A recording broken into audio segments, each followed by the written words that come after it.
दक्षिणाभिः सहैवैतन्मदधस्ता जगत्सदा धन्याश्चर्योऽहमेवैको मित्रं मे दक्षिणा रमा अर्धनारी नरवपुर्वायुः कुत्रचिदीरितः उमा वैवाक् समुद्दिष्टा मनोरुद्र उदाहृतः तदेतन्मिथुनं ज्ञात्वा न दाम्पत्याद्विहीयते। अस्य काव्यस्य कवयो न समर्था विशेषणे विशेषणे गृहस्थस्य शेषास्त्रय इवाश्रमाः। ಶ್ರೀ ಗುರುಭ್ಯೋ ನಮಃ. ಮಹಾಭಾರತ ಪ್ರವಚನ ಸರಣಿಯಲ್ಲಿ 1132ನೇ ಭಾಗ ಇವತ್ತು ನಾವು ನೋಡಬೇಕಾದದ್ದು. ಅನುಶಾಸನ ಪರ್ವದಲ್ಲಿ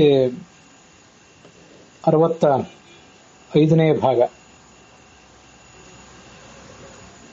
ವಾವಿಳ್ಳಿ ರಾಮಸ್ವಾಮಿ ಶಾಸ್ತ್ರಿಗಳ ಪಾಠದಲ್ಲಿ 40ನೇಯ, ಟಿ.ಆರ್. ಕೃಷ್ಣಾಚಾರ್ಯರ ಪಾಠದಲ್ಲಿ 79ನೇಯ, ವೈಷ್ಣವ ಪಾಠದಲ್ಲಿ 74ನೇಯ, ಗೀತಾಪ್ರೆಸ್ಸಿನ ಪಾಠದಲ್ಲಿ 44ನೇಯ ಅಧ್ಯಾಯ ನಡೆದಿದೆ. ಅದರ 18 ಶ್ಲೋಕಗಳು ಈಗ ಸಮಾಪ್ತವಾಗಿವೆ.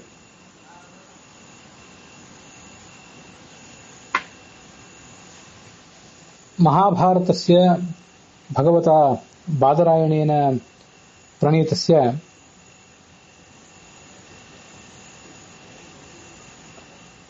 ಧರ್ಮಾರ್ಥಕಾಮ ಬೋಧಿನೀಃ ಕಥಾಃ ಶೃಣ್ವತಾಂ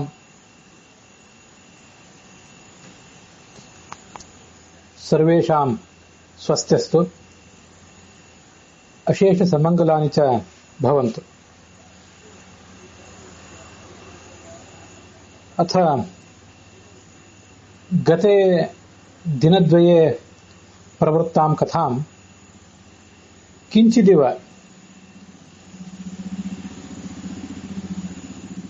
ಅನುವಾದಪೂರ್ವಕಂ ಶ್ರುತ್ವಾ ಸ್ಮೃತ್ವಾಂ ಚ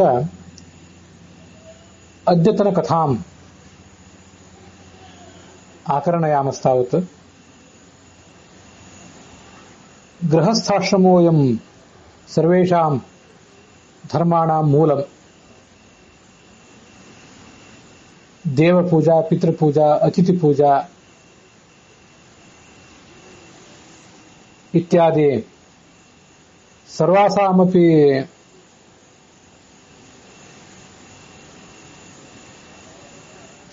ಇತ್ಯಾದಿ ಸರ್ವಪೂಜಾನಾಂ ಸರ್ವಧರ್ಮಾಣಾಂ ಚ ಗೃಹಸ್ಥಾಶ್ರಮಃ ಏವ ಮೂಲಂ.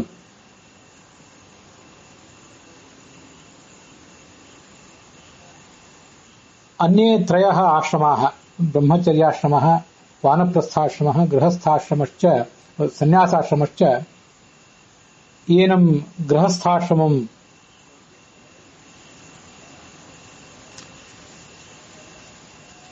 ನ ಖಲು ಅತಿವರ್ತಿತುಂ ಶಕ್ನುವಂತೆ. ಯಥಾ ಅಸ್ಯ ಮಹಾಭಾರತಸ್ಯ ಮಹತ್ವಂ ಅನ್ಯಾನಿ ಕಾವ್ಯಾನಿ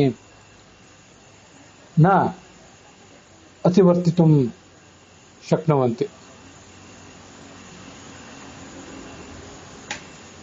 ಅಷ್ಟಪ್ರಕಾರಕಾಃ ವಿವಾಹಾಃ ಏವಂ ವಿವಾಹ ಸಂಬಂಧಿನಃ ನಿಯಮಾಶ್ಚ ಭೀಷ್ಮೇಣ ಯುಧಿಷ್ಠಿರಂ ಪ್ರತಿ ಪ್ರತ್ಯಬೋಧ್ಯಂತ.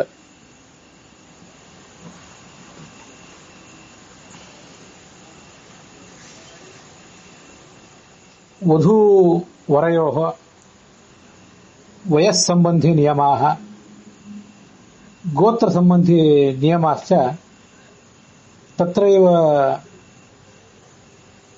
ಸಮಸೂಚ್ಯಂತ.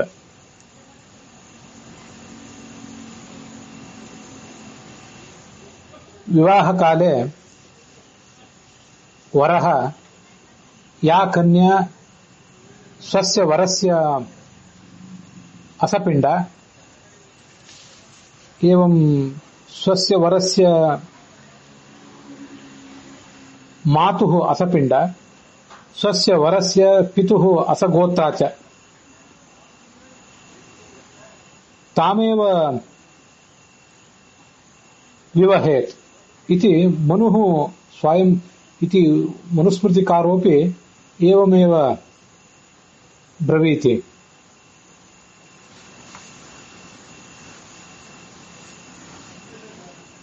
ತಾಯಿಯ ತಂಗಿ ಮೊದಲಾದವರನ್ನ ತಾಯಿಯ ಸಪಿಂಡರು ಅಂತ ಕರೀತಾರೆ. ತಾಯಿಯ ತಂಗಿಯ ಮಕ್ಕಳು, ತಾಯಿಯ ಅಣ್ಣ ತಮ್ಮನ ಮಕ್ಕಳು ಇತ್ಯಾದಿಗಳಿಂದ ಮದುವೆ ಆಗಬಾರದು ಅಂತ ಇಲ್ಲೊಂದು ಕಡೆ ಅನುವಾದಿಸಿದ್ದಾರೆ. ನಾವು ಕಳೆದ ದಿವಸ ನೋಡಿದಂತೆ ಇವೆಲ್ಲ ಕೆಲವು ಆಯಾ ದೇಶಗಳ ಆಚಾರಗಳು. ನಾವು ಅದನ್ನ ಅಷ್ಟು ಸುಲಭವಾಗಿ ಅಲ್ಲಗಳೆಯುವಂತಿಲ್ಲ. ಕಳೆದ ದಿವಸ ಅದನ್ನು ನೋಡಿದ್ದೇವೆ ನಾವು.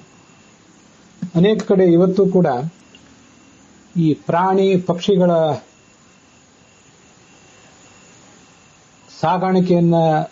ಸಾಕಾಣಿಕೆಯನ್ನು ಯಾರು ಮಾಡ್ತಾರೆ, ಅವುಗಳನ್ನು ಸಾಕಿ ಅವುಗಳನ್ನು ಮಾರಿ ಅದನ್ನೊಂದು ಉದ್ಯಮವಾಗಿ ರೂಪಿಸಿಕೊಂಡವರು ಯಾರು ಇರ್ತಾರಲ್ಲ, ಅದಕ್ಕೆ ಸಂಬಂಧಪಟ್ಟಂತೆ ನಾನು ಅದನ್ನು ನೋಡಿದ್ದೇನೆ.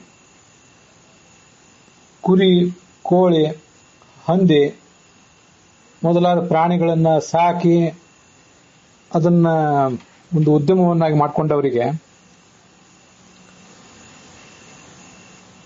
ಸಾಧ್ಯ ಆದಷ್ಟು ಆ ಪ್ರಾಣಿಗಳಲ್ಲಿ ಪಕ್ಷಿಗಳಲ್ಲಿ ದೂರದ ಪ್ರಾಣಿಗಳನ್ನ ಸಂಗಮಕ್ಕಾಗಿ ಸಿದ್ಧಪಡಿಸಿ ಆ ಮೂಲಕ ಒಂದು ತಳಿ ಏನು ಹುಟ್ಟುತ್ತದೆ, ಒಂದು ಸಂತಾನ ಏನು ಹುಟ್ಟುತ್ತದೆ ಅದನ್ನು ಮುಂದುವರಿಸಬೇಕು. ತೀರಾ ಸಮೀಪದಲ್ಲೇ ಅವುಗಳಲ್ಲಿ ಸಂಗಮ ಏರ್ಪಟ್ಟು ಹುಟ್ಟುವಂತಹ ಸಂತಾನ ಆರೋಗ್ಯಕರವಾಗಿರುವುದಿಲ್ಲ ಅಂತ ಅವರು ಪ್ರತಿಪಾದಿಸ್ತಾರೆ. ಚಾತುರ್ವರ್ಣದ ವ್ಯವಸ್ಥೆಯನ್ನು ವಿರೋಧಿಸುವಂಥವರು ಕೂಡ ಹಾಗೆ ವಾದಿಸ್ತಾರೆ. ಒಂದೇ ವರ್ಣದಲ್ಲಿ ದೀರ್ಘಕಾಲ ವಿವಾಹ ನಡೆಯುವುದರಿಂದ ಅಲ್ಲಿ ಹುಟ್ಟುವಂತಹ ಸಂತಾನ ಕ್ರಮವಾಗಿ ಅದು ದುರ್ಬಲ ಆಗಿಬಿಡ್ತದೆ. ಬೌದ್ಧಿಕವಾಗಿ, ದೈಹಿಕವಾಗಿ ಅದು ದುರ್ಬಲವಾದಂತಹ ಸಂತಾನ ಆಗ್ತದೆ. ಆದ್ರಿಂದ ಇತರ ಪ್ರಾಣಿ ಪಕ್ಷಿಗಳಲ್ಲಿ ಹೇಗೋ ಹಾಗೆ ಮನುಷ್ಯರಲ್ಲಿಯೂ ಕೂಡ ಸಾಧ್ಯವಾದಷ್ಟು ದೂರದಿಂದಲೇ ಸಂಬಂಧಗಳನ್ನ ಏರ್ಪಡಿಸಬೇಕು ಅಂತ ಹೇಳುವವರಿದ್ದಾರೆ. ಅದಕ್ಕೆ ಸಂಬಂಧಪಟ್ಟಂತೆ ಕಳೆದ ದಿವಸ ನಾನೊಂದೆರಡು ಉದಾಹರಣೆಗಳನ್ನು ಕೂಡ ಹೇಳಿದೆ. ಮನುಷ್ಯ ತೀರಾ ಹತ್ತಿರದ ಸಂಬಂಧದಲ್ಲಿ ಯಾವುದನ್ನ ಅನೈತಿಕ ಸಂಬಂಧ, ಇನ್ಸೆಸ್ಟ್, ಸಂಬಂಧಿಗಳಲ್ಲಿ ಸಂಬಂಧ ಅಂತ ಕರೀತಾರಲ್ಲ, ಅದೊಂದನ್ನು ಹೊರತುಪಡಿಸಬೇಕು. ತಂದೆಯ ಸಹೋದರರ ಮಕ್ಕಳು, ತಾಯಿಯ ಸಹೋದರಿಯರ ಮಕ್ಕಳು ಇಂಥವರನ್ನು ಹೊರತುಪಡಿಸಿದರೆ ತಾಯಿಯ ಸಹೋದರರ ಮಕ್ಕಳು, ತಂದೆಯ ಸಹೋದರಿಯರ ಮಕ್ಕಳು ಇವೆಲ್ಲವೂ ಕೂಡ ವಿವಾಹಕ್ಕೆ ನಿಷಿದ್ಧ ಏನಲ್ಲ ಅಂತ ನಾವು ಅನೇಕ ತಲೆಮಾರುಗಳಿಂದಲೇ ನಮ್ಮ ಸಂಪ್ರದಾಯದಲ್ಲಿ ನೋಡ್ತಾನೆ ಬಂದಿದ್ದೇವೆ. ಅಪ್ಪಾಜಿರಾವನ್ನು ಅವರು ನಡೆಸಿದಂತಹ ಒಂದು ವೈದ್ಯಕೀಯ ಸಮೀಕ್ಷೆ ಬಗ್ಗೆ ಕೂಡ ಕಳೆದ ದಿವಸ ನೋಡಿದ್ವಿ. ವೈದ್ಯ ವಿಜ್ಞಾನದ ವರದಿಗಳು ಈ ತರ ಅನೇಕ ಗೊಂದಲಗಳನ್ನೇ ಮೂಡಿಸ್ತವೆ. ದೀರ್ಘವಾದಂತಹ ಆಲೋಚನೆ, ಸಾವಿರಾರು ವರ್ಷಗಳ ಬಳಿಕ ನಾವು ಒಂದು ಇಟ್ಟಂತಹ ಹೆಜ್ಜೆಯಿಂದ ಏನು ಆದೀತು, ಏನು ದುಷ್ಪರಿಣಾಮ ಆದೀತು, ಏನು ಸತ್ಪರಿಣಾಮ ಆದೀತು ಅನ್ನುವಂಥದನ್ನ ವಿಚಾರ ಮಾಡಲಿಕ್ಕೆ ವಿಜ್ಞಾನಿಗಳಿಗೆ ಸಾಧ್ಯ ಆಗೋದಿಲ್ಲ, ವೈದ್ಯ ವಿಜ್ಞಾನಿಗಳಿಗೂ ಸಾಧ್ಯ ಆಗೋದಿಲ್ಲ. ತ್ರಿಕಾಲದರ್ಶಿಗಳಾದಂತಹ ಋಷಿಗಳು ಮೊದಲಾದವರು ವೇದಾದಿಗಳಲ್ಲಿ, ಪುರಾಣ ಇತಿಹಾಸಗಳಲ್ಲಿ ಏನನ್ನ ಕಂಡುಕೊಂಡು ಹೇಳಿದ್ದಾರೆ, ಯಾವುದರಿಂದ ಜನಾಂಗ ಸುಭದ್ರವಾಗಿರಬಹುದು ಅಂತ ಆಲೋಚನೆ ಮಾಡಿದ್ದಾರೆ, ಅದನ್ನು ನಂಬುವುದು ಲೇಸು ಅಂತ ಗೊತ್ತಾಗ್ತದೆ.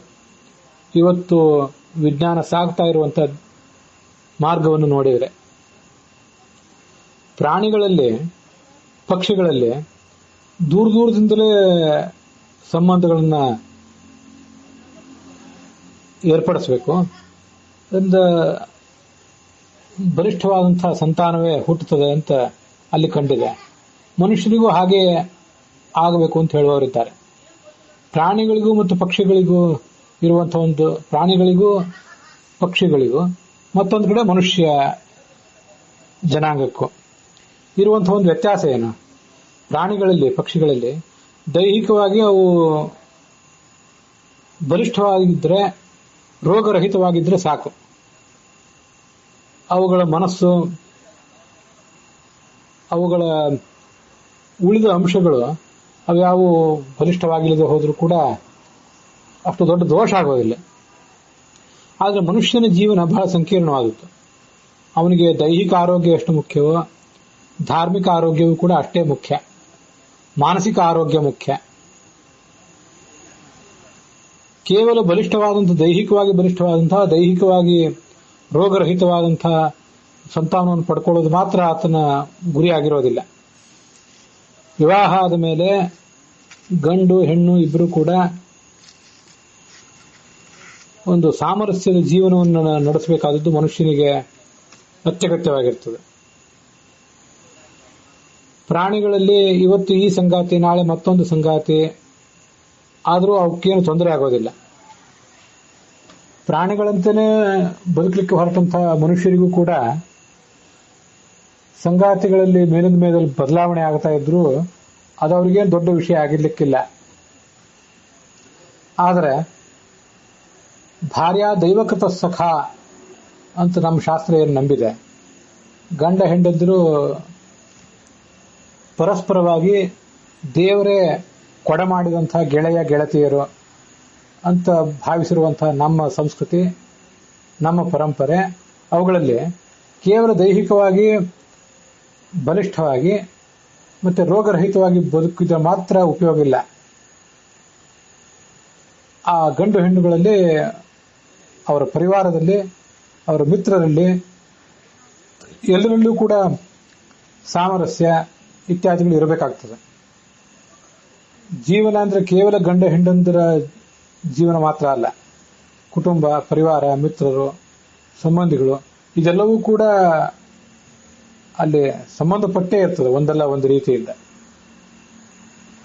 ಮತ್ತೆ ಆತ ರಾಜಕೀಯ ರಂಗದಲ್ಲಿ, ಅಧ್ಯಾತ್ಮದ ಕ್ಷೇತ್ರದಲ್ಲಿ, ಸಮಾಜದ ಕ್ಷೇತ್ರದಲ್ಲಿ, ಕಲೆಯ ಕ್ಷೇತ್ರಗಳಲ್ಲಿ ಏನನ್ನು ಸಾಧನೆ ಮಾಡ್ತಾನೆ, ಏನನ್ನು ಸಾಧನೆ ಮಾಡಬೇಕು ಅಂತ ಗುರಿ ಇಟ್ಕೊಂಡಿದ್ದಾನೆ, ಇದು ಎಲ್ಲವೂ ಕೂಡ ಮುಖ್ಯ ಆಗ್ತದೆ ಒಬ್ಬ ಮನುಷ್ಯನಿಗೆ.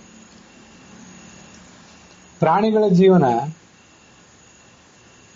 ಅನೇಕರು ಈಗಾಗಲೇ ಅದನ್ನು ಭಾವಿಸಿರುವಂತೆ ಮತ್ತು ಹಾಗೆ ಆಚರಣೆಗೆ ತಂದಿರುವಂತೆ ದೈಹಿಕವಾಗಿ ಬಲಿಷ್ಠವಾಗಿರಬೇಕು, ರೋಗರಹಿತವಾಗಿರಬೇಕು ಎಂದು ಒಂದಲ್ಲ ಒಂದು ದಿವಸ ಯಾವುದಾದ್ರೂ ಒಬ್ಬ ಮನುಷ್ಯನ ಹೊಟ್ಟೆಗೆ ಆಹಾರವಾಗಿ ಹೋಗಬೇಕು. ಜಗತ್ತಿನಲ್ಲಿರುವಂತಹ ಎಲ್ಲಾ ಪ್ರಾಣಿಗಳನ್ನು ತಿನ್ನುವ ಅಭ್ಯಾಸ ನಾವು ಮಾಡಿಕೊಂಡೇ ಬಿಟ್ಟಿದ್ದೇವೆ. ಮಾಂಸಾಹಾರವನ್ನ ಆಗಲಿ ಅಥವಾ ಮಾಂಸಾಹಾರವನ್ನು ಸ್ವೀಕಾರ ಮಾಡುವವರನ್ನಾಗಲಿ ಟೀಕಿಸ್ತಾ ಇಲ್ಲ ಇಲ್ಲಿ. ಮಾಂಸಾಹಾರ ಏನು ತಪ್ಪಲ್ಲ, ಪ್ರಾಚೀನ ಋಷಿಮುನಿಗಳು ಕೂಡ ಮಾಂಸಾಹಾರ ಸ್ವೀಕಾರ ಮಾಡೇ ಮಾಡ್ತಿದ್ರು ಅಂತ ಹಿಂದೆ ಅನುಶಾಸನ ಪರ್ವದಲ್ಲಿ ವಿಸ್ತೃತವಾಗಿಯೇ ನಾವು ಕೇಳಿದ್ದೇವೆ. ಮಾಂಸಾಹಾರವನ್ನು ತಪ್ಪು ಅಂತ ಹೇಳಿ ಹೊರಟಿಲ್ಲ. ಆ ಮಾಂಸಾಹಾರಕ್ಕಾಗಿ ಉಪಯೋಗ ಆಗುವಂತಹ ಪ್ರಾಣಿ ಪಕ್ಷಿಗಳ ಒಂದು ಸಂತಾನ ದೈಹಿಕವಾಗಿ ಬಲಿಷ್ಠವಾಗಿದ್ದರೆ ಮತ್ತು ರೋಗರಹಿತವಾಗಿದ್ದರೆ ಸಾಕು. ಮನುಷ್ಯನಿಗೆ ಅಷ್ಟು ಮಾತ್ರ ಸಾಕಾಗೋದಿಲ್ಲ. ಯಾವ್ಯಾವ ಕ್ಷೇತ್ರದಲ್ಲಿ ಆತ ಇದ್ದಾನೋ, ಬಹಳ ದೊಡ್ಡ ಸಾಧನೆ ಮಾಡಿದವರು ಕೆಲವರು ಇರ್ತಾರೆ ಆ ಕ್ಷೇತ್ರದಲ್ಲಿ, ಅಥವಾ ಸಣ್ಣ ಮಟ್ಟದ ಸಾಧನೆ ಮಾಡಿದವರಾದರೂ ಕೆಲವರು ಇರ್ತಾರೆ. ಅಂತೂ ಒಂದಲ್ಲ ಒಂದು ರೀತಿಯಿಂದ ಪ್ರತಿಯೊಬ್ಬರ ಜೀವನ ಒಂದೊಂದು ಕ್ಷೇತ್ರಕ್ಕೆ ಸಂಬಂಧಪಟ್ಟಿದೆ. ನಾವು ಮೇಲೆ ಸೂಚನೆ ಮಾಡಿದಂಥ ರಾಜಕೀಯ, ಕಲೆ, ವಿಜ್ಞಾನ, ಸಾಹಿತ್ಯ, ಧರ್ಮ ಇಂಥ ಕ್ಷೇತ್ರಗಳಿಗೆ ಸಂಬಂಧಪಟ್ಟಿರ್ತದೆ ಪ್ರತಿಯೊಬ್ಬರ ಜೀವನವೂ ಕೂಡ. ಆಯಾ ಕ್ಷೇತ್ರಗಳಲ್ಲಿ ಸಾಧನೆ ಮಾಡಬೇಕಾದದ್ದು ಕೂಡ ಆಯಾ ವ್ಯಕ್ತಿಗಳಿಗೂ ಮಹತ್ವದ್ದಾಗ್ತದೆ. ನನಗೆ ಒಂದು ಯಾವ್ದಾದ್ರು ಕ್ಷೇತ್ರದಲ್ಲಿ ಸಾಧನೆ ಮಾಡಬೇಕು ಅಂತಿದ್ರೆ ಅದಕ್ಕೆ ಅನುಕೂಲಕರವಾದಂತಹ ಪತ್ನಿ ಬೇಕು ನನಗೆ. ಹಾಗೆ ನನ್ನ ಪತ್ನಿಗೂ ಕೂಡ ಅವಳು ಇರುವ ಕ್ಷೇತ್ರದಲ್ಲಿ ಅವಳ ಸಾಧನೆಗೆ ಸಹಕಾರ ಕೊಡಬಲ್ಲಂಥವರೇ ಅವಶ್ಯಕರಾಗಿರ್ತಾರೆ. ಬೇರೊಂದು ಹೆಣ್ಣಾಗ್ಲಿ ಮತ್ತೊಂದು ಗಂಡಾಗ್ಲಿ ದೈಹಿಕವಾಗಿ ಎಷ್ಟೇ ಬಲಿಷ್ಠವಾಗಿದ್ರು, ಎಷ್ಟೇ ಸುಂದರವಾಗಿದ್ರು, ಎಷ್ಟೇ ರೋಗರಹಿತವಾಗಿದ್ರೂ ಕೂಡ ನನ್ನ ಜೀವಮಾನದ ಮಾರ್ಗಕ್ಕೆ ಅದು ಹೊಂದಾಣಿಕೆ ಆಗುವಂತಿಲ್ಲದೆ ಹೋದ್ರೆ ಅಂಥ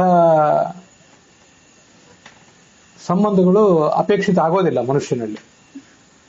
ಮತ್ತು ಆತನ ಮಕ್ಕಳು ಕೂಡ ಯಾವ ಮಾರ್ಗದಲ್ಲಿ ಮುಂದುವರಿಬೇಕು ಅಂತನ್ನೋದನ್ನ ಆಯಾ ದಂಪತಿಗಳು ಸಾಮಾನ್ಯವಾಗಿ ವಿಚಾರ ಮಾಡ್ತಾ ಇರ್ತಾರೆ.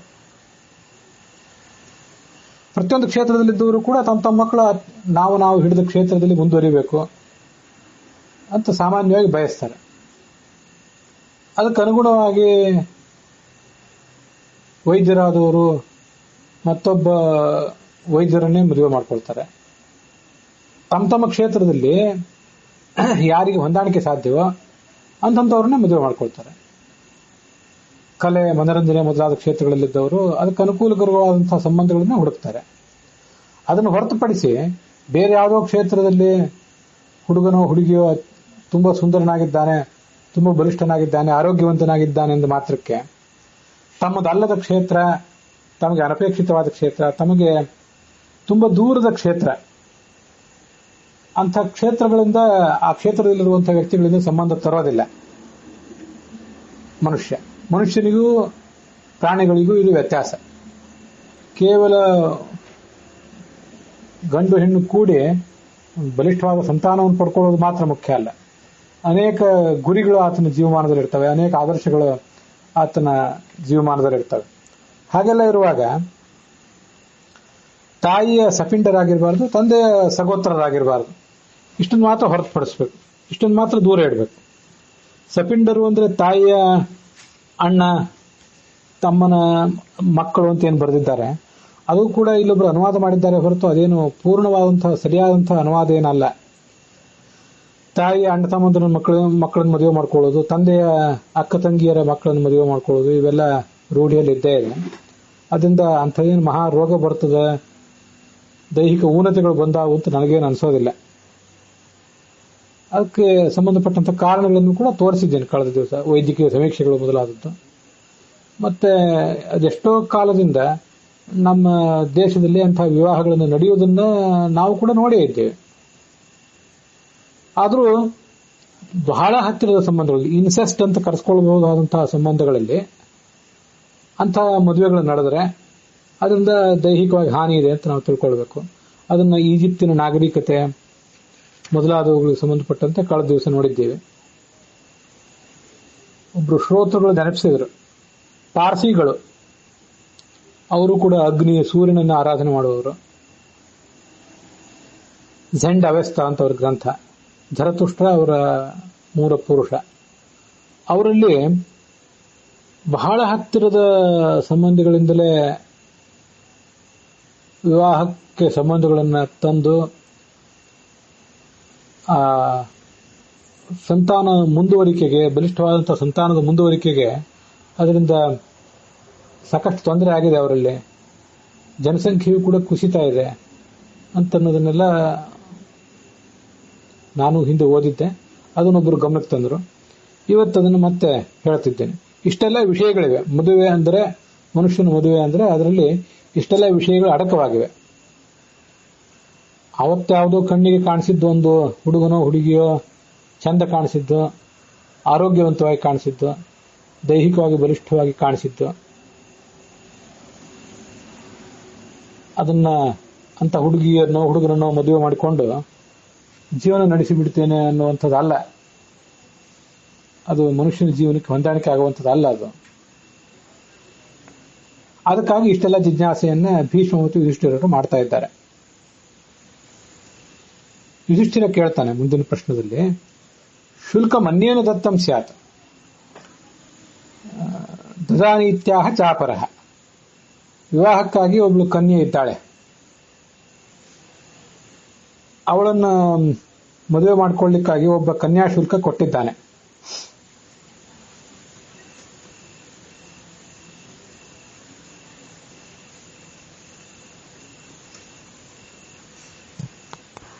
ಅದೇ ಪ್ರಸಂಗದಲ್ಲಿ ಮತ್ತೊಬ್ಬ ಬಂದು ನಾನು ಕೂಡ ಕನ್ಯಾಶುಲ್ಕ ಕೊಡ್ತೀನಿ ಅಂತ ಸಿದ್ಧನಾಗ್ತಾನೆ.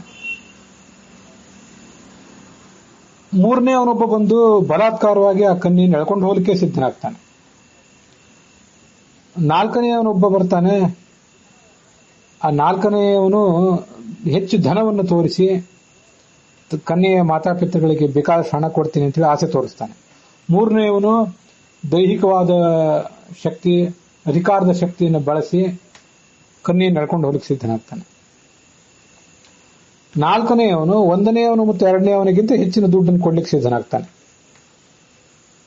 ಐದನೆಯವನು ಮತ್ತೊಬ್ಬ ಬರ್ತಾನೆ. ಪಾಣಿಗೃಹೀತಾಚ ಅನ್ಯಸ್ಯಾತ್, ಅವಳ ಕೈ ನಾನು ಹಿಡಿತೀನಿ ಅಂತ ಮತ್ತೊಬ್ಬ ಬರ್ತಾನೆ, ಮತ್ತೊಂದೇನೋ ಕಾರಣಕ್ಕಾಗಿ. ಐದನೆಯವನು ಯಾವ ಕಾರಣಕ್ಕಾಗಿ ಬರ್ತಾನೆ ಅಂತ ಅನ್ನೋದನ್ನು ಅಲ್ಲೇನು ಸೂಚಿಸಿಲ್ಲ, ಮತ್ತು ಬರ್ತಾನೆ. ಈ ಸಂದರ್ಭದಲ್ಲಿ ಕಸ್ಯ ಭಾರ್ಯ ಪಿತಾಮಹ, ಆ ಹುಡುಗಿನ ಯಾರಿಗೆ ಮದುವೆ ಮಾಡಿಕೊಡ್ಬೇಕು? ಈ ವಿಷಯದಲ್ಲಿ ಬಹಳ ಆಲೋಚನೆ ಮಾಡ್ತಾ ಇದ್ದೇವೆ ನಾವು. ನನಗೆ ನೀನು ಮಾರ್ಗದರ್ಶಕನಾಗಬೇಕು. ಅದಕ್ಕೆ ಭೀಷ್ಮರು ಯತ್ಕಿಂಚಿತ್ ಕರ್ಮ ಮಾನುಷ್ಯಂ ಸಂಸ್ಥಾನಾಯ ಪ್ರದೃಶ್ಯತೆ ಅಂತ ಉತ್ತರ ಹೇಳಲಿಕ್ಕೆ ತೊಡಗುತ್ತಾರೆ.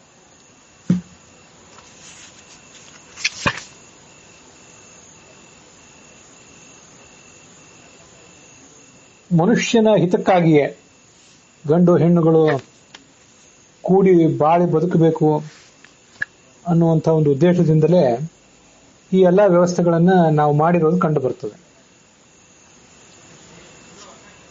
ಕೆಲವರು ಹಿರಿಯರಾದವರು, ಅನುಭವಿಗಳು, ಜ್ಞಾನಿಗಳು ಒಂದು ಕಡೆ ಸೇರಿ ಇಂಥ ವರ್ಣಿಗೆ ಇಂಥ ಕನ್ಯೆಯನ್ನು ಕೊಡುವುದು ಅಂತ ತೀರ್ಮಾನ ಮಾಡಿದ ಮೇಲೆ ಅದನ್ನ ಏನಾದರೂ ಒಂದು ನೆಪದಿಂದ ತಪ್ಪಿಸುವುದು ಸರಿಯಾಗೋದಿಲ್ಲ. ಮಂತ್ರವನ್ ಮಂತ್ರಿತ ತಸ್ಯ, ಮಂತ್ರವಂತರು ಅಂದ್ರೆ ಸರಿಯಾದ ತಿಳುವಳಿಕೆ ಉಳ್ಳವರು, ಅವರು ಮಂತ್ರಿಸಿದ್ದಾರೆ. ಮೃಷಾವಾದ, ಅಲ್ಲಿ ಸುಳ್ಳು ಹೇಳಿ ಅದನ್ನು ತಪ್ಪಿಸಿದ್ರೆ ಅದು ಪಾಪಕ್ಕೆ ಕಾರಣ ಆಗ್ತದೆ. ಸಂಬಂಧಪಟ್ಟವ್ರು ಯಾರೂ ಕೂಡ ಅದಕ್ಕೆ ತಪ್ಪು ನಡೆಯಬಾರದು. ಗಂಡ ಹೆಂಡತಿ ಅಂದ್ರೆ ವಧು ವರ, ಪುರೋಹಿತರು, ಆಚಾರ್ಯರು, ಶಿಷ್ಯರು, ಉಪಾಧ್ಯಾಯರು, ಇವ್ರು ಯಾರೂ ಕೂಡ ಆ ಒಂದು ವ್ಯವಸ್ಥೆಗೆ ತಪ್ಪಿ ನಡೆದರೆ ಅವರು ಶಿಕ್ಷಾರ್ಹರಾಗ್ತಾರೆ. ಆದರೆ ಈ ಸಂಬಂಧಪಟ್ಟವರು ಇವರು ಬಹಳ ಮುಖ್ಯರು. ವಧು ವರ, ವಧುವಿನ ತಂದೆ ತಾಯಂದಿರು, ವರನ ತಂದೆ ತಾಯಂದಿರು, ಋತ್ವಿಕಗಳು, ಪುರೋಹಿತರು ಅಥವಾ ಜ್ಯೋತಿಷಿಗಳು ಅಥವಾ ಅಲ್ಲಿರುವಂತಹ ಪುರೋಹಿತರೇ ಆಗ್ಬಹುದು. ಈ ಎಲ್ಲ ಕಾರ್ಯಗಳನ್ನು ಮಾಡಿಸ್ಲಿಕ್ಕೆ ಬಂದಂತಹ ಪುರೋಹಿತರು, ಆಚಾರ್ಯರು, ಇಬ್ರು ಎರಡೂ ಮನೆತನಗಳಿಗೆ, ಕನ್ಯೆಯ ವರಣ ಮನೆತನಗಳಿಗೆ ಗುರುವಾದಂಥವರು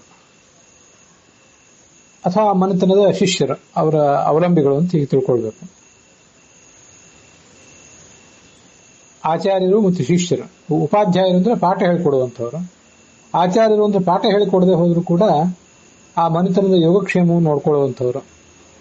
ಅವರ ಶಿಷ್ಟಾಚಾರಗಳನ್ನೆಲ್ಲ ನೀವು ಹೀಗೆ ಮಾಡಿ, ಹೀಗೆ ಮಾಡಬೇಡಿ ಅಂತ ಅನೇಕ ಧರ್ಮ ಕರ್ಮಗಳನ್ನೆಲ್ಲ ಅವರಿಗೆ ನಿರ್ದೇಶಿಸಿ ಹೇಳುವವರು.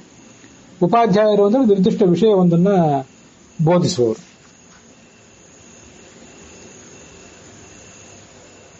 ಮನು ಹೇಳುವಂತೆ, ಸ್ಮೃತಿಕಾರನಾದ ಮನು ಹೇಳುವಂತೆ, ಇಷ್ಟವಿಲ್ಲದ ವರನಿಗೆ ಕನ್ಯೆಯನ್ನ ಮದುವೆ ಮಾಡಿಕೊಡಬಾರದು. ನಹಿ ಅಕಾಮೇನ ಸಂವಾಸಂ ಮನುರೇವಂ ಪ್ರಶಂಸತೆ. ವರನಿಗೆ ಆ ಸಂಬಂಧ ಇಷ್ಟೆಲ್ಲೂ ಇಲ್ಲದೆ ಹೋದ್ರೆ ಕನ್ಯೆಯನ್ನು ಕೊಡಬಾರದು. ಹಾಗೇನೆ ವಧುವಿಗೆ ಆ ಮದುವೆ ಇಷ್ಟ ಇಲ್ಲದೆ ಹೋದ್ರೆ ಅಂಥ ವಧುವಿಗೂ ಕೂಡ ಆ ವರನನ್ನು ಕೊಡಬಾರದು. ಅದನ್ನು ನಾವು ತಿಳ್ಕೊಳ್ಬೇಕು. ಹೀಗೆ ಅವರಿಬ್ಬರ ನಡುವೆ ಒಂದು ಸ್ವೀಕೃತವಾದಂತಹ ಸಂಬಂಧ ಅಥವಾ ಆಚಾರ್ಯರು, ಉಪಾಧ್ಯಾಯರು ಮೊದಲಾದವರು ಒಪ್ಪಿದ ಸಂಬಂಧ, ಅದನ್ನ ತಪ್ಪಿಸಿದ್ರೆ ಅದು ನಮ್ಮ ಯಶಸ್ಸಿಗೆ ಹಾನಿಕರ, ಅಧರ್ಮಕ್ಕೆ ಕಾರಣ ಆದೀತು, ಧರ್ಮ ಬಿದ್ದು ಹೋದೀತು ಅಂತ ಅದರ ತಾತ್ಪರ್ಯ. ಹೀಗೆ ಇವರೆಲ್ಲರೂ ಸೇರಿ ಮಾಡಿಕೊಂಡ ನಿಯಮವನ್ನ ಆಚರಣೆಗೆ ತರಲೇಬೇಕು. ಇಲ್ಲದೆ ಹೋದ್ರೆ ಅವರು ಶಿಕ್ಷೆಗೆ ಗುರಿ ಆಗ್ತಾರೆ. ನೇತ್ಯಾಹುರ್ ಅಪರೇ ಜನ, ಬೇರೆ ಯಾರೋ ಕೇವಲ ಅಲ್ಲಿ ಉಪಸ್ಥಿತರಿದ್ದಾರೆ, ಅವರು ಇದರಲ್ಲಿ ಮಾತನಾಡಬೇಕಾದಂತಹ ನಿರ್ದಿಷ್ಟವಾದ ಸ್ಥಾನಮಾನವನ್ನು ಹೊಂದಿದವರಲ್ಲ. ಅಂಥವರಿಗೆ ದೋಷ ಏನಿಲ್ಲ. ಮಾಡಬೇಕಾದ ಕೆಲಸ ಒಂದು ತಪ್ಪಿ ಹೋದ್ರೆ ಸಂಬಂಧಪಟ್ಟವರು, ಆ ನಿರ್ಣಯಕ್ಕೆ ಸಂಬಂಧಪಟ್ಟವರು, ನಿರ್ಣಯ ತಗೊಳ್ಳುವುದರಲ್ಲಿ ಅಧಿಕೃತರಾದಂಥ ವ್ಯಕ್ತಿಗಳೇನಿದ್ದಾರೆ ಅವರಿಗೆ ಮಾತ್ರ ದೋಷವೇ ಹೊರತು ನಿರ್ಣಯ ತಗೊಳ್ಳುವುದರಲ್ಲಿ ಅಧಿಕೃತ ವ್ಯಕ್ತಿಗಳಲ್ಲ, ಕೇವಲ ಭಾಗವಹಿಸಲಿಕ್ಕಾಗಿ ಬಂದವರು, ಅಂಥವ್ರಿಗೆ ಅದರಿಂದ ಯಾವ ದೋಷ ಇಲ್ಲ ಅಂತ ನೇತ್ಯಾಹುರ ಅಪರೇ ಜನ ಅಂತ ಹಿಂದಿನ ಶ್ಲೋಕದಲ್ಲಿ ಹೇಳ್ತಾರೆ.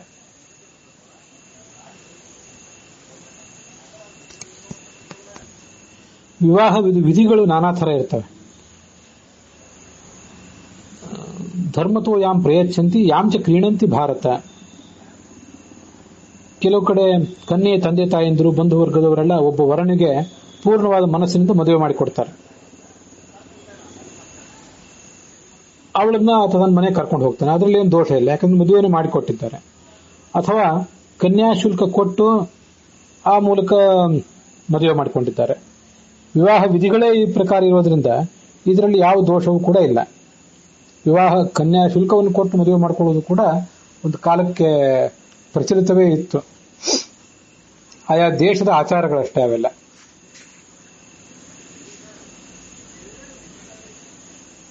ಕನ್ಯಾಪಿತೃಗಳು ಬಂಧು ವರ್ಗದವರೆಲ್ಲ ಸಮ್ಮತಿಯನ್ನ ಕೊಟ್ಟ ಮೇಲೆ ವಿವಾಹ ಮಂತ್ರ ಹೋಮವು ಪ್ರಯೋಜಯತ್, ಹೋಮ ಇತ್ಯಾದಿಗಳನ್ನು ಮಾಡಬೇಕು. ಅದಕ್ಕೆ ಶಾಸ್ತ್ರೋಕ್ತ ವಿವಾಹ ಅಂತ ಹೇಳ್ತಾರೆ.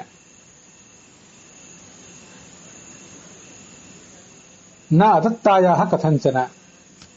ಆದರೆ ಕನ್ಯೆ ತಂದೆ ತಾಯಂದ್ರು ಮನಃಪೂರ್ವಕವಾಗಿ ಅವಳನ್ನ ಆ ವರನಿಗೆ ಮದುವೆ ಮಾಡಿ ಕೊಡುವ ಪ್ರಸಂಗವಿಲ್ಲದೆ ಹೋದ್ರೆ ಅಲ್ಲಿ ಹೋಮ ಇತ್ಯಾದಿಗಳಿಗೂ ಅರ್ಥ ಇಲ್ಲ.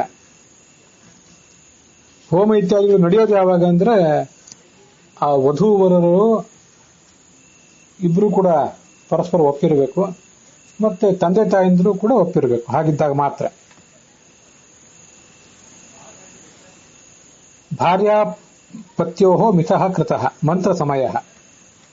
ಗಂಡ ಹೆಂಡಂದ್ರಿಬ್ರು ಕೂಡ, ವಧೂವರರಿಬ್ರು ಕೂಡ ಮಂತ್ರದ ಮೂಲಕವಾಗಿ ಒಂದು ಶಪಥ ಮಾಡ್ತಾರೆ, ನಾವು ಧರ್ಮದ ವಿಧಿಯಿಂದ ಬದುಕಬೇಕು ಅಂತ. ಇಂಥ ವಿವಾಹವೇ ಬಹಳ ಶ್ರೇಷ್ಠವಾದದ್ದು. ತಮೇವ ಆಹುಹು ಗರೀಯಾಂಸಂ ಯಶ್ಚಾಸಂ ಜ್ಞಾತಿಭಿ ಕೃತಃ.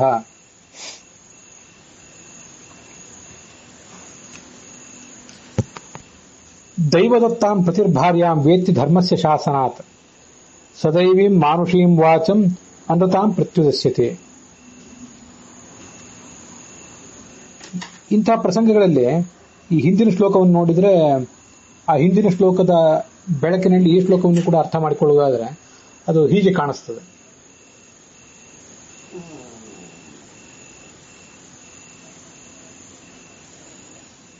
ವಧುವಿನ ತಂದೆ ತಾಯಂದಿರು ಆ ಹುಡುಗಿಯನ್ನು ಮದುವೆ ಮಾಡಿಕೊಟ್ಟಿದ್ದಾರೆ, ಮಂತ್ರಾಗ್ನಿಯಲ್ಲಿ ವಿವಾಹ ಆಗಿದೆ. ಹೀಗೆ ಮದುವೆ ಮಾಡಿಕೊಂಡ ಬಳಿಕ ಆ ಪತ್ನಿ ನನಗೆ ಭಗವಂತನ ಸಂಕಲ್ಪದಿಂದಲೇ ಪ್ರಾಪ್ತಳಾದವಳು ಅಂತ ಅವನು ತಿಳ್ಕೊತಾನೆ. ದೈವಯೋಗದಿಂದಲೇ ವಿವಾಹ ಅಂತ ಅನ್ನೋದು ನಡೀತದೆ. ಅದಕ್ಕಾಗಿ marriages are made in heaven ಅಂತ ಪರದೇಶದ ಸಂಸ್ಕೃತಿಯಲ್ಲೂ ಕೂಡ ಹೇಳ್ತಾರೆ. ಸ್ವರ್ಗದಲ್ಲೇ ಮದುವೆ ತೀರ್ಮಾನ ಆಗಿಬಿಟ್ಟಿರ್ತದೆ ಅಂತ. ನಾವು ಯಾರ ಜೊತೆ ಬದುಕಬೇಕು, ಹೇಗೆ ಬದುಕಬೇಕು ಅಂತ ಅನ್ನೋದಲ್ಲೂ ಕೂಡ ಸ್ವರ್ಗದಲ್ಲೇ ತೀರ್ಮಾನ ಆಗಿರ್ತದೆ. ಇಲ್ಲಿ ಅದು ಕಾರ್ಯರೂಪಕ್ಕೆ ಬರ್ತದೆ ಅಷ್ಟೇ. ಇದಕ್ಕೆ ಸಂಬಂಧಪಟ್ಟಂತೆ ಬೇರೆ ಯಾರಾದರೂ ಏನಾದರೂ ಮಾತುಗಳನ್ನು ಆಡಿದ್ರೆ, ಈ ವರನಿಗೆ ಈ ವಧು ತಕ್ಕವಳಲ್ಲ, ಈ ವಧುವಿಗೆ ಈ ವರ ತಕ್ಕವನಲ್ಲ ಅಂತ ನಾನಾ ಥರದ ಕೊಂಕುಗಳನ್ನು ತೆಗೆಯುವವರು ಎಲ್ಲ ಕಡೆಯೂ ಇದ್ದೇ ಇರ್ತಾರೆ. ಅದನ್ನು ಹೇಳುವವರ ಮಾತುಗಳೆಲ್ಲ ಈ ದೃಷ್ಟಿಯಿಂದ ಅಪ್ರಯೋಜಕ ಅವೆಲ್ಲ. ಯಾಕೆಂದ್ರೆ ಭಗವಂತನ ಸಂಕಲ್ಪ, ವಿಧಿಯ ಸಂಕಲ್ಪವೇ ಆಗಿದೆ, ಇಂಥ ವರನಿಗೆ ಇಂಥ ವರನನ್ನು ಮದುವೆ ಮಾಡಿಕೊಡ್ಬೇಕು, ಇಂಥ ವಧುವಿಗೆ ಇಂಥ ವರ, ಇಂಥ ವರನಿಗೆ ಇಂಥ ವಧು ಅಂತ. ಹೀಗೆ ಸಂಕಲ್ಪವೇ ಇದ್ದಾಗ ಪರಸ್ಪರ ಆ ಕನ್ಯಾಪಿತೃಗಳು ವರನ ಪಿತೃಗಳು ಅವರಲ್ಲಿಯೂ ಕೂಡ ಒಪ್ಪಿಗೆ ಇದ್ದು ಮದುವೆ ನಡೆದ ಮೇಲೆ ಇನ್ನು ಉಳಿದವರು ಹೇಳಿ ಆಗುವುದೇನಿದೆ? ವಾಚಂ ಅನೃತಾಂ ಪರಿದಸ್ಯತೆ. ಅವೆಲ್ಲ ಮಾತೆಲ್ಲ ಉಳಿದ ಮಾತುಗಳೆಲ್ಲ ಸುಳ್ಳಾಗ್ತವೆ. ಅವಾಗ ಕೆಲಸಕ್ಕೆ ಬಾರದ ಬೇರೆಯವರ ಮಾತುಗಳೆಲ್ಲ ಸುಳ್ಳಾಗ್ತವೆ ಅಂತ ಅದರ ಅರ್ಥ.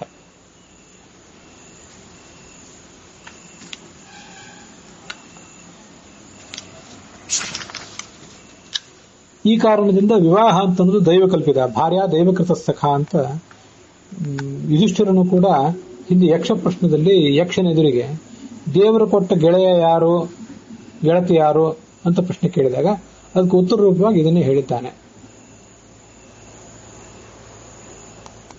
ಈ ಶ್ಲೋಕಕ್ಕೆ ಒಂದು ದೈವದತ್ತ ಅಂತಿದೆಯಲ್ಲ, ದೈವ ಸಂಕಲ್ಪದಿಂದ ಪ್ರಾಪ್ತಳಾದವಳು ಅಂತ ಇಷ್ಟು ಸರಳವಾದ ಅರ್ಥ ನಮಗಲ್ಲಿ ತಿಳಿಯೋದು.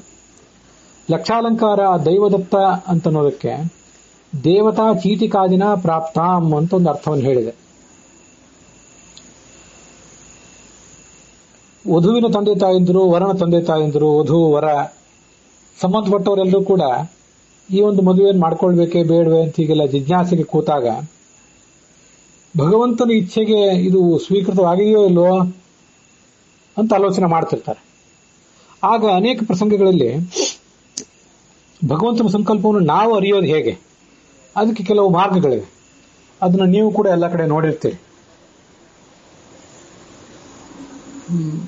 ಕೆಲವು ದೇವಾಲಯಗಳಲ್ಲಿ ಭಗವಂತನಿಗೆ ಪುಷ್ಪಾಲಂಕಾರ ಮಾಡಿ, ಆ ವಿಗ್ರಹಕ್ಕೆ ಪುಷ್ಪಾಲಂಕಾರ ಮಾಡಿ ಅಲ್ಲಿ ಕೂತ್ಕೊಂಡು ಇಂಥ ಕೆಲಸವನ್ನು ಮಾಡಬೇಕು ಅಂತ ಅಪೇಕ್ಷೆ ಪಟ್ಟಿದ್ದೇವೆ, ಮಾಡಬೇಕು ಅಂತಾದರೆ ಬಲ ಕೊಡು, ಬೇಡ ಅಂತಾದರೆ ಎಡ ಕೊಡು ಅಂತ ಸಂಬಂಧಪಟ್ಟವರು ಕೇಳ್ಕೊತಾರೆ.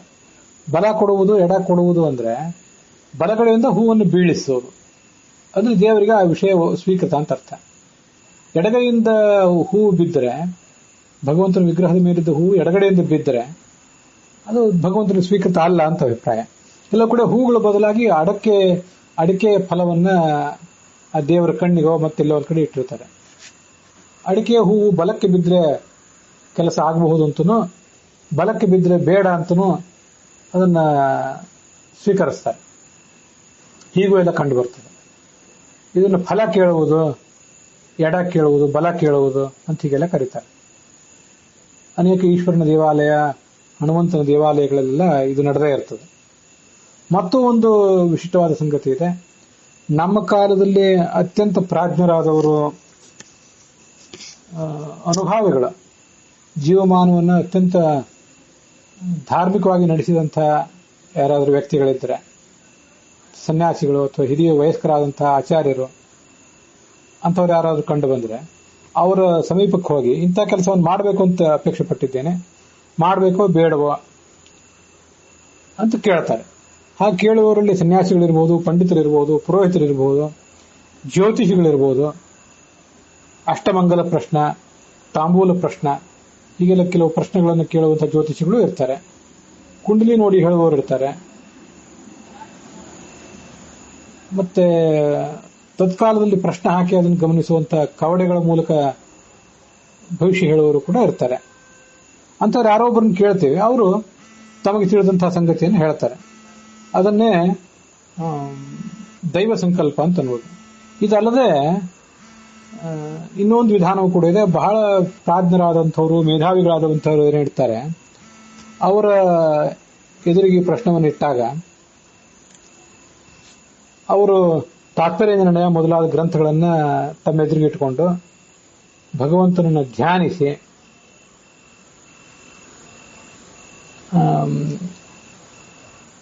ಆ ತಾತ್ಪರ್ಯ ನಿರ್ಣಯ ಪುಸ್ತಕವನ್ನ, ಮಹಾಭಾರತ ತಾತ್ಪರ್ಯ ನಿರ್ಣಯ ಆಚಾರ್ಯರು ರಚಿಸಿದ್ದು, ಅದನ್ನು ತೆರೀತಾರೆ. ಅಲ್ಲಿ ಬಂದಿರುವಂತಹ ವಿಷಯವನ್ನ, ಪ್ರಸ್ತುತ ಚರ್ಚೆಗೆ ಒಳಪಟ್ಟಿರುವಂತಹ ವಿಷಯವನ್ನು ಹೋಲಿಸಿ ನೋಡ್ತಾರೆ. ವಿವಾಹದ ವಿಷಯ ಅಂತ ಏನಾದರೂ ಬಂದಿದ್ರೆ ಆವಾಗ ಬಂದಿರುವ ಪ್ರಸಂಗದಲ್ಲಿ ಏನಾದರೂ ವಿವಾಹಕ್ಕೆ ಸಂಬಂಧಪಟ್ಟಂತೆ ಕಥೆಗಳಿದ್ರೆ, ಉದಾಹರಣೆಗೆ ಹೀಗೊಂದು ಬಾರಿ ನಡೆದಿತ್ತಂತೆ. ಹಿರಿಯ ಸನ್ಯಾಸಿಗಳ ಹತ್ರ, ವಿದ್ಯಾಮಾನ್ಯ ತೀರ್ಥರು, ಪೇಜಾವರ ಸ್ವಾಮಿಗಳ ಗುರುಗಳು, ಅವ್ರ ಹತ್ರ ಒಬ್ಬ ಹುಡುಗ, ಅವ್ರ ಶಿಷ್ಯ ಒಬ್ಬ ಇದ್ದ. ಇದನ್ನ ನಾನು ಕೇಳಿದ್ದು ಬಹಳ ಹಿಂದೆ ನಡೆದದ್ದೇ ಆಗಿರಬೇಕು. ಅವನಿಗೆ ತಂದೆ ಇರಲಿಲ್ಲ, ಅವನಿಗೆ ಮದುವೆ ಆಗಬೇಕಾಗಿತ್ತು. ಅದು ಸ್ವಾಮಿಗಳ ಗಮನಕ್ಕೂ ಕೂಡ ಬಂದಿತ್ತು. ಒಮ್ಮೆ ಯಾರೋ ಒಬ್ಬಳು ಹುಡುಗಿ ತನ್ನ ಹುಟ್ಟು ಹಬ್ಬದ ದಿವಸ ಆ ಸ್ವಾಮಿಗಳ ಆಶೀರ್ವಾದ ತಗೊಂಡು ಹೋಗೋಣ ಅಂತ ಬಂದಿದ್ದು. ಆ ಸ್ವಾಮಿಗಳಿಗೆ ಏನ್ ಅನಿಸ್ತೋ ಗೊತ್ತಿಲ್ಲ, ಹುಡುಗಿಯ ತಂದೆ ತಾಯಂದ್ರನ್ನು ಕರೆಸಿ, ಇಂಥ ಹುಡುಗ ನಮ್ಮ ಶಿಷ್ಯನಾಗಿದ್ದಾನೆ, ಪರಿಚಿತನಿದ್ದಾನೆ, ಅವನಿಗೆ ಈ ಕನ್ಯೆಯನ್ನು ಕೊಡಬಹುದಲ್ಲ ಅಂತ ಹೇಳಿದ್ರು ಸ್ವಾಮಿಗಳು. ಜಾತಕ ಇತ್ಯಾದಿಗಳ ಪರಿಶೀಲನೆ ಬೇಡವೇ ಅಂತ ಹೇಳಿ ತಂದೆ ತಾಯಿ ಕೇಳಿದ್ರು. ಸ್ವಾಮಿಗಳು ಭಗವಂತನನ್ನ ನೆನೆಸ್ಕೊಂಡು ತಾತ್ಪರ್ಯ ನಿರ್ಣಯ ಪುಸ್ತಕ ತೆಗೆದ್ರು, ಮಹಾಭಾರತ ತಾತ್ಪರ್ಯ ನಿರ್ಣಯ. ಅಲ್ಲಿ ರೇವತಿ ಮತ್ತು ಬಲರಾಮನ ವಿವಾಹದ ಪ್ರಸಂಗ ಬಂತು. ಹಾಗಾದ್ರೆ ಈ ಪ್ರಸ್ತುತ ಏನು ನಮ್ಮ ಕಣ್ಣೆದುರಿಗಿರುವಂತಹ ಹುಡುಗ ಮತ್ತು ಹುಡುಗಿ ಇದ್ದಾರೆ, ಇವರಿಗೆ ಮದುವೆ ಮಾಡಲಿಕ್ಕೆ ಯಾವುದೇ ತೊಂದರೆ ಇಲ್ಲ. ಗೋತ್ರ ಒಂದು ಬೇರೆ ಆಗಿರಬೇಕು, ಅದೊಂದನ್ನು ಸಾಮಾನ್ಯವಾಗಿ ಪರಿಗಣಿಸ್ತಾರೆ. ಅದು ಬಿಟ್ಟು ಜಾತಕದಲ್ಲಿ ಏನಾದರೂ ಹೆಚ್ಚು ಕಡಿಮೆ ಇದ್ರೂ ಕೂಡ ಅದು ಮತ್ತಷ್ಟು ಧಾರ್ಮಿಕ ಆಚರಣೆಗಳು, ಶಾಂತಿ ಇತ್ಯಾದಿಗಳ ಮೂಲಕ ಪರಿಹೃತ ಆಗಬೇಕಾದ ಸಂಗತಿ ಅಂತ ತಿಳ್ಕೊಂಡು ಸುಮ್ಮನೆ ಎದ್ದು ಬಿಡ್ತಾರೆ. ಆ ಹುಡುಗನಿಗೆ ಆ ಹುಡುಗಿಗೂ ಮದುವೆಗೆ ಸಮ್ಮತಿ ಕೊಟ್ಟರು ಆ ಸ್ವಾಮಿಗಳು. ಮುಂದೆ ಅವರು ಮದುವೆ ಮಾಡಿಕೊಂಡ್ರು, ಮಕ್ಕಳು ಆದ್ರು, ಮೊಮ್ಮಕ್ಕಳು ಆದ್ರು, ಸುಖಿ ಜೀವನ ನಡೆಸಿದರು ಅಂತ ಒಂದ್ ಕಡೆ ಕೇಳ್ತೀನಿ. ನಾನು ಅದ್ರ ಬಗ್ಗೆ ಕೇಳಿದ್ದಿದೆ, ಓದಿದ್ದಿದೆ ಸ್ವಾಮಿಗಳ ಬಗ್ಗೆ. ಇದೆಲ್ಲ ಕೆಲವು ಅನುಭಾವಿಗಳಾದಂಥವರು ಅವರ ಜೀವಮಾನದಲ್ಲಿ ಏನು ಹೇಳಿರ್ತಾರೋ ಅಂತ ಕೆಲವು ದೃಷ್ಟಾಂತಗಳಿವೆ. ಕೆಲವು ಕಡೆ ಕೆಲವು ಜ್ಯೋತಿಷಿಗಳು ಹೀಗೆ ಹೇಳಿದ್ದನ್ನು ಕೂಡ ಕೇಳಿದ್ದೇನೆ. ಗಂಡು ಹೆಣ್ಣುಗಳ ಜಾತಕವನ್ನ ಹೋಲಿಸಿ ನೋಡುವಾಗ ಈ ಹುಡುಗನಿಗೆ ಮದುವೆ ಮಾಡೋದು ಬೇಡ, ಭಿನ್ನಾಭಿಪ್ರಾಯ ಕಾರಣ ಆಗ್ತದೆ. ಯಾಕಾದ್ರೂ ಯಾವ ಕಾರಣಕ್ಕಾದ್ರೂ ಈ ಹುಡುಗಿಯನ್ನು ಕಟ್ಕೊಂಡು ಅಂತ ಇವನಿಗೆ ಅನಿಸಬಹುದು, ಅವಳಿಗೂ ಹಾಗೆ ಅನಿಸಬಹುದು, ಉಳಿದವರಿಗೂ ಹಾಗೆ ಅನಿಸಬಹುದು ಅಂತೆಲ್ಲ ಒಂದ್ಸರಿ ಕಂಡು ಬಂತು. ನಾನೇ ಇದನ್ನು ಗಮನಿಸಿ ನೋಡ್ತಾ ಇದ್ದೆ. ಕೆಲವೊಂದೆಲ್ಲ ಪರೀಕ್ಷೆ ದೃಷ್ಟಿಯಿಂದ ಈ ಜ್ಯೋತಿಷಿಗಳು ಏನ್ ಹೇಳ್ತಾರೆ ಅಂತ ಅನ್ನೋದನ್ನ ನಾನು ಗಮನಿಸಿ ನೋಡಿದ್ದೇನೆ. ಹೀಗೆ ಒಂದು ಬಾರಿ ಕಂಡು ಬಂದಿತ್ತು ಒಂದು ಹುಡುಗ ಹುಡುಗಿ ಜಾತಕದಲ್ಲಿ. ಅದೇ ಜ್ಯೋತಿಷಿಗಳ ಹತ್ರ ಮತ್ತೊಂದು ಸರಿ ಅದೇ ಹುಡುಗ ಹುಡುಗಿ ಜಾತಕ ಕಣ್ಣಿಗೆ ಬಂತು. ಆ ಪ್ರಸಂಗದಲ್ಲಿ ಹುಡುಗನ ಕಡೆಯವರಿಗೂ ಹುಡುಗಿಯ ಕಡೆಯವರಿಗೂ ಮದುವೆ ಮಾಡಿಕೊಡಬೇಕು ಅನ್ನುವಂಥ ಒಂದು ಆಲೋಚನೆ ಬಂದ್ಬಿಟ್ಟಿತ್ತು. ಗೋತ್ರವಂತೂ ಬೇರೆ ಇತ್ತು, ಮದುವೆ ಮಾಡಿಕೊಡಬೇಕು ಅಂತ ಇತ್ತು. ಜ್ಯೋತಿಷಿಗಳನ್ನು ಕೇಳೋಣ ಅಂತ ಆದರೂ ಅವ್ರು ಪ್ರಯತ್ನ ಪಟ್ಟರು. ಆಗ ಜ್ಯೋತಿಷಿಗಳು ಮದುವೆ ಮಾಡಿಕೊಡಿ, ಸಣ್ಣ ಪುಟ್ಟ ಭಿನ್ನಾಭಿಪ್ರಾಯಗಳು ಬರ್ಬೋದು, ಕೆಲವು ಬಾರಿ ದೊಡ್ಡ ಭಿನ್ನಾಭಿಪ್ರಾಯಗಳೇ ಬರಬಹುದು, ವರ ಆದವನು ಅದನ್ನೆಲ್ಲ ಸಹಿಸ್ಕೊಳ್ಬೇಕು, ಕನ್ಯೆ ಚಿಕ್ಕವಳಿರ್ತಾಳೆ, ಅವಳಿಗೆ ಮನಸ್ಸಿಗೆ ನೋವಾಗದೇ ಇರುವಂತೆ ನಡ್ಕೊಳ್ಬೇಕು, ಹೀಗೆ ಎಲ್ಲವನ್ನೂ ಸಹಿಸಿಕೊಂಡು ಮುಂದುವರಿಬೇಕು. ಇವರಿಬ್ಬರು ದೀರ್ಘಕಾಲ ದಂಪತಿಗಳಾಗಿರ್ಲಿಕ್ಕೆ ಬೇಕಾದಂತಹ ಕೆಲವು ಮಂತ್ರ ಜಪ ಇತ್ಯಾದಿಗಳ ಪಾರಾಯಣ ನಿತ್ಯ ನಡೀಬೇಕು. ಮೊದಲು ಪುರುಷ ಸೂಕ್ತ, ಆಮೇಲೆ ಶ್ರೀ ಸೂಕ್ತ, ಮತ್ತೆ ಪುರುಷ ಸೂಕ್ತ, ಇದರ ಸಂಪುಟೀಕರಣದ ಜಪ ಆಗಬೇಕು ನಿತ್ಯ. ದೇವರಿಗೆ ತ್ರಿಮಧು, ಜೇನುತುಪ್ಪ, ತುಪ್ಪ, ಸಕ್ಕರೆ ಇವುಗಳ ನಿವೇದನೆ ಆಗಬೇಕು ನಿತ್ಯ. ಇದನ್ನೆಲ್ಲ ಮಾಡಿ ಸರಿ ಹೋದಿತ್ತು ಅಂತ ಮದುವೆಗೆ ಅವರೊಂದು ಸಮ್ಮತಿ ಕೊಟ್ಟರು ಆ ಜ್ಯೋತಿಷಿಗಳು. ಮದುವೆ ಆಗಿ ಹೋಯಿತು. ಇಂತಹ ಅನೇಕ ದೃಷ್ಟಾಂತಗಳನ್ನ ನಾನು ಕೂಡ ಗಮನಿಸಿದ್ದೇನೆ ನನ್ನ ಸುತ್ತಮುತ್ತಲು. ಹೀಗೆಲ್ಲ ಇರ್ತದೆ. ತಾತ್ಪರ್ಯ ನಿರ್ಣಯ ಪುಸ್ತಕ ತೆಗೆಯೋದು ಹೆಚ್ಚು ವ್ಯಾಪಕವಾಗಿ ಎಲ್ಲ ಕಡೆ ಬಳಕೆಯಲ್ಲಿರುವಂಥದ್ದು. ಬರೀ ಮದುವೆಗೆ ಸಂಬಂಧಪಟ್ಟಂತೆ ಮಾತ್ರ ಅಲ್ಲ, ಬೇರೆ ಯಾವುದೇ ಕಾರ್ಯವನ್ನಾದ್ರೂ ಹೇಗೆ ಮಾಡಬೇಕು, ಹೇಗೆ ಮಾಡಬಾರ್ದು ಅಂತೆಲ್ಲ ಪ್ರಶ್ನೆ ಬಂದಾಗ ಅದೇ ಮುಂಚೂಣಿಗೆ ಬರುವಂತಹ ಒಂದು ಗ್ರಂಥ ತಾತ್ಪರ್ಯ ನಿರ್ಣಯ. ಯಾಕೆಂದ್ರೆ ಅದನ್ನು ಸರ್ವಶಾಸ್ತ್ರಾರ್ಥ ನಿರ್ಣಯ ಅಂತ ಆಚಾರ್ಯರು ಘೋಷಿಸಿದ್ದಾರೆ, ಮಧ್ವಾಚಾರ್ಯರು. ಇಲ್ಲಿ ಈ ಶ್ಲೋಕದಲ್ಲಿ ಏನು ಬಂದಿದೆ ಅಂದ್ರೆ ದೈವದತ್ತ ಅಂತಿಷ್ಟೇ ಬಂದಿದೆ. ದೈವ ಸಂಕಲ್ಪದಿಂದ ಆ ಪತ್ನಿ ಸಿಕ್ಕಿದ್ದಾಳೆ. ಉಳಿದವರೆಲ್ಲ ಎನ್ನೋ ಕಾರಣಗಳಿಂದಾಗಿ ಇದ್ಯಾಕೋ ಸರಿಯಾದ ಜೋಡಿ ಅಲ್ಲ, ಮತ್ತಷ್ಟು ಆಲೋಚನೆ ಮಾಡಬೇಕಾಗಿತ್ತು ಅಂತ ಏನೇನೋ ಆಲೋಚನೆ ಮಾಡ್ತಿರ್ತಾರೆ. ಉಳಿದವರಿಗೆಲ್ಲ ಸಮ್ಮತಿಯೇ ಇರೋದಿಲ್ಲ. ಅವ್ರಿಗೆ ಸಮ್ಮತಿ ಇಲ್ಲ ಅಂತ ಆಲೋಚನೆ ಮಾಡಬೇಡಿ. ವಧೂವರರಿಗೆ ಸಮ್ಮತಿ ಇದೆಯೋ ಇಲ್ಲೋ, ವಧೂವರರ ತಂದೆ ತಾಯಂದ್ರಿಗೆ ಕನಿಷ್ಠ ಪಕ್ಷ ಸಮ್ಮತಿ ಇದೆಯೋ ಇಲ್ಲೋ ಅದನ್ನ ಆಲೋಚನೆ ಮಾಡ್ರಿ. ಅಷ್ಟು ಸಾಕು. ಅದು ಯಾಕಂದ್ರೆ ಆ ಮದುವೆ ದೈವದತ್ತವಾದದ್ದು, ಆ ಸಂಬಂಧ ದೈವೇಚ್ಛೆಗೆ ಸಂಬಂಧಪಟ್ಟದ್ದು. ಆ ಕನ್ಯೆಯನ್ನ, ಆ ಪತ್ನಿಯನ್ನ ದೈವವೇ ಆ ಪತಿಗೆ ಕೊಟ್ಟಿದೆ ಅಂತ ತಿಳ್ಕೊಳ್ಬೇಕು. ಈ ದೇವತಾ ಚೀಟಿಕಾದಿನ ಪ್ರಾಪ್ತ ಅಂತ ಇದು ಒಂದು ಪದ್ಧತಿ. ದೇವರ ಎದುರಿಗೆ ಕೂತ್ಕೊಂಡು ಅನೇಕ ಜನ ಇವತ್ತಿಗೂ ಇದನ್ನು ಮಾಡ್ತಾರೆ, ಮಾಡೋದಿಲ್ಲ ಅಂತಲ್ಲ. ಚೀಟಿಗಳನ್ನ ಹಾಕ್ತಾರೆ, 2 ಚೀಟಿಗಳನ್ನ, ಬೇಕು ಬೇಡ ಅಂತ ಹೇಳಿ. ದೇವರನ್ನ ಕೈ ಮುಗಿದು 2 ಚೀಟಿಗಳನ್ನ ದೇವರ ಮುಂದೆ ಹಾಕ್ತಾರೆ. ಕೈ ಮುಗಿದು ಮತ್ತೊಂದ್ಸರಿ ಅದ್ರಲ್ಲಿ ಯಾವುದೋ ಒಂದು ಚೀಟಿಯನ್ನ ತೆಗಿತಾರೆ. ತೆರೆದು ನೋಡಿದ್ರೆ ಅದ್ರಲ್ಲಿ ಬೇಕು ಅಂತಿದ್ರೆ ಮಾಡ್ಕೊಳ್ತಾರೆ, ಬೇಡ ಅಂತಿದ್ರೆ ಬಿಟ್ಟು ಬಿಡ್ತಾರೆ. ಇದು ದೈವತಾ ಚೀಟಿಕಾದಿನ. ಆದ್ರೆ ಈ ನಾವು ನಮ್ಮಂತ ಸಾಮಾನ್ಯರು ದೇವರೆದುರಿಗೆ ಕೂತ್ಕೊಂಡು ಈತ ಚೀಟಿ ಹಾಕಿ ಅದರ ಮೂಲಕ ವಿವಾಹದಂತಹ ಒಂದು ಮಹಾ ವಿಷಯಗಳನ್ನ, ಗಂಭೀರವಾದಂತಹ ವಿಷಯವನ್ನ, ಸಂಕೀರ್ಣವಾದಂತಹ ವಿಷಯಗಳನ್ನ ನಮ್ಮ ಜ್ಞಾನ, ನಮ್ಮ ಅನುಭವ ಇವುಗಳ ನೆಲೆಯಲ್ಲಿ ವಿಚಾರ ಮಾಡಿಸೋದ್ರ ಬದಲು ಹಿರಿಯರು, ಅನುಭಾವಿಗಳು ಆದಂತಹ ಸನ್ಯಾಸಿಗಳು, ಪಂಡಿತರು, ಜೀವಮಾನವನ್ನೆಲ್ಲ ಅತ್ಯಂತ ರುಜುಗಳಾಗಿ ಕಳೆದಂಥವರು ಅಂತ ಸಾಧಕರು ಯಾರಿರ್ತಾರೆ, ಪುರೋಹಿತರು, ಜ್ಯೋತಿಷಿಗಳು, ಅವ್ರ ಎದುರಿಗೆ ಇದನ್ನು ಮಾಡಿಸ್ಬೇಕು. ಅಂಥವ್ರ ಕಡೆಯಿಂದ ಚೀಟಿ ತೆಗೆಸಬೇಕು. ಆದ್ರೂ ಮುಖ್ಯವಾಗಿ ಎಲ್ಲ ಕಡೆ ಬಳಕೆಯಲ್ಲಿರುವಂತಹದ್ದು ಈ ತಾತ್ಪರ್ಯ ನಿರ್ಣಯ. ಚೀಟಿಯನ್ನು ಕೆಲವರು ತೆಗಿತಾರೆ ಅಂತ ಕೇಳಿದ್ದೇನೆ. ಮುಖ್ಯ ಈ ತಾತ್ಪರ್ಯ ನಿರ್ಣಯ ಅಂತ ನಾವು ತಿಳ್ಕೊಳ್ಬೇಕು. ಅದೊಂದು ದೈವತಾ ಚೀಟಿ ಕಾದಿನ ಚೀಟಿ ಮೊದಲಾದದ್ದು ಅಂತ ಲಕ್ಷಾಲಂಕಾರ ಹೇಳಿದೆ. ಚೀಟಿ ಅಂತ ಚೀಟಿ ಶಬ್ದವನ್ನು ಮೊದಲು ಹೇಳಿ ಉಳಿದುದನ್ನೆಲ್ಲ ಆದಿಪದಿಂದ ಹೇಳೋ ಬದಲು ತಾತ್ಪರ್ಯ ನಿರ್ಣಯ ಅವಲೋಕಾದಿನ ಅಂತಿದ್ರೆ ತಾತ್ಪರ್ಯ ನಿರ್ಣಯ ಪರಾಮರ್ಶಾದಿನ, ತಾತ್ಪರ್ಯ ನಿರ್ಣಯಾವಲೋಕಾದಿನ ಅಂತಿದ್ರೆ ಇನ್ನೂ ಚೆನ್ನಾಗಿರ್ತಿತ್ತು. ಅಂತೂ ಸಾ ದೈವೀಂ ಮಾನುಷೀಂ ವಾಚಂ ಅಮೃತಾಂ ಪರ್ಯುದಸ್ಯತಿ. ಉಳಿದವರೆಲ್ಲ ಮನುಷ್ಯರು ಅದನ್ನು ಬೇಡ ಅಂತ ಆಲೋಚನೆ ಮಾಡಿದ್ರು ಕೂಡ, ಈ ಸಂಬಂಧಕ್ಕೆ ವಿರುದ್ಧವಾಗಿ ಉಳಿದವರಿದ್ರು ಕೂಡ ಅದು ದೈವದತ್ತವಾದ ಸಂಬಂಧ ಅಂತ ತಿಳಿದು ಬಂದುಬಿಡ್ತದೆ. ತಾತ್ಪರ್ಯ ನಿರ್ಣಯದ ಅವಲೋಕನದಿಂದ, ಚೀಟಿ ಎತ್ತುವುದರ ಮೂಲಕವಾಗಿ ಅಥವಾ ಎಡ ಬಲ ಕೇಳುವುದರ ಮೂಲಕವಾಗಿ, ಮತ್ತಾವುದು ಜ್ಯೋತಿಷ್ಯದ ಒಂದು ಅಂಶವನ್ನು ಗಮನಿಸುವ ಮೂಲಕ, ಹೀಗೆ ದೈವ ಸಂಕಲ್ಪ ಇದೆ ಅಂತ ಗೊತ್ತಾದ್ಮೇಲೆ, ಈ ಕಾರ್ಯವನ್ನು ಮಾಡಿಕೊಂಡಾದ್ಮೇಲೆ ಉಳಿದವರು ಆಡುವಂತಹ ಮಾತೆಲ್ಲ ಸುಳ್ಳಾಗಿ ಹೋಗ್ತದೆ. ಅದಕ್ಕೇನು ಅರ್ಥವೇ ಇರೋದಿಲ್ಲ. ಉಳಿದವರು ಹೇಳಿ ಏನಾಗಬೇಕಾಗುತ್ತದೆ.